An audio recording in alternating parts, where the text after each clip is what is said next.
మీరు డివోషనల్‌గా చాలా trips plan చేశారు. ఇప్పుడు అమర్నాథ్, కేదార్‌నాథ్ ఇవన్నీ చెప్పారు కదా! సో, వీటిలో అంటే ఎక్కువగా ప్రిఫర్ చేసేదేంటి? మీకు నచ్చింది ఏంటండి? శ్రీలంక అండి. ఓకే. శాంకరి శక్తిపీఠం. మన అష్టాదశ శక్తిపీఠాల్లో మొట్టమొదటైన శక్తిపీఠం శాంకరి. ఓకే.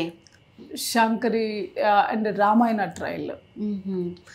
మేము ఆల్మోస్ట్ ఇప్పుడు ఒక 200 గ్రూప్స్ చేసుండొచ్చు. ఓకే. 200 గ్రూప్స్ అంటే మామూలు విషయం కాదు. అందులో మా యజ్ఞాలు మా స్పెషలైజేషన్ ఏంటి అంటే శాంకరి శక్తిపీఠం టెంపుల్లోనే హ్మ్.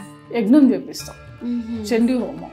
వెళ్ళిన ప్రతి గ్రూప్లో మ్యాక్సిమం హోమం అయితే కంపల్సరీ ఉంటుంది. హుహు. ఓకే. శతచండి అంటే అది కొంచెం వ్యవస్థ పెద్దగా ఉంటుంది. ఇక్కడ నుంచి ఆల్మోస్ట్ ఒక 20 మెంబర్స్ మన గురుగారులు తీసుకెళ్లాల్సి ఉంటుంది. హుహు. శతచండీలు కూడా ఇప్పటికి మేము 11 టైమ్స్ చేసాము. రెగ్యులర్ చండీ హోమాలు అయితే చాలా almost I have been 69-70 times అయిపోయినాయి.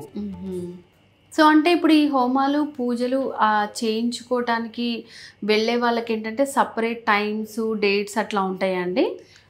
ఎక్స్క్లూజివ్ మా గ్రూప్ డిపార్చర్స్ ఉంటాయండి. ఓకే.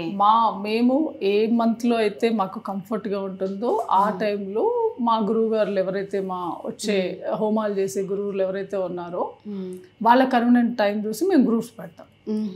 దానికి క్లయింట్స్ యూస్ చేసుకోవచ్చు. లేదు అంటే కస్టమైజ్డ్ కావాలంటే వాళ్ళ డేట్స్ ప్రకారం కూడా మేము అరేంజ్ చేస్తాం. ఓకే.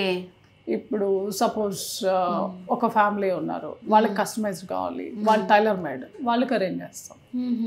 లేదు ఒక ఫ్యామిలీలో వాళ్ళు ఒక 20 మెంబర్స్ ఉన్నారు, 30 మెంబర్స్ ఉన్నారు, వాళ్ళకి ఈ డేట్ కావాలి, వాళ్ళకి ఎలా కావాలో అలా మేము అరేంజ్ చేసిస్తాం. మేము ఓన్గా ఆర్గనైజ్ చేసే గ్రూప్స్ కొన్ని ఉంటాయి. ఆల్మోస్ట్ ఎవ్రీ మంత్ మా దగ్గర గ్రూప్స్ ఉంటాయి శ్రీలంక. సో ఇట్లా డిఫరెంట్ కేటగిరీస్ ఉంటాయి అన్నమాట. కస్టమైజ్డ్ ఉంటాయి, లేదంటే మీ ప్లానింగ్ చేసిన దాని ప్రకారం వెళ్ళొచ్చు. సో ఇలా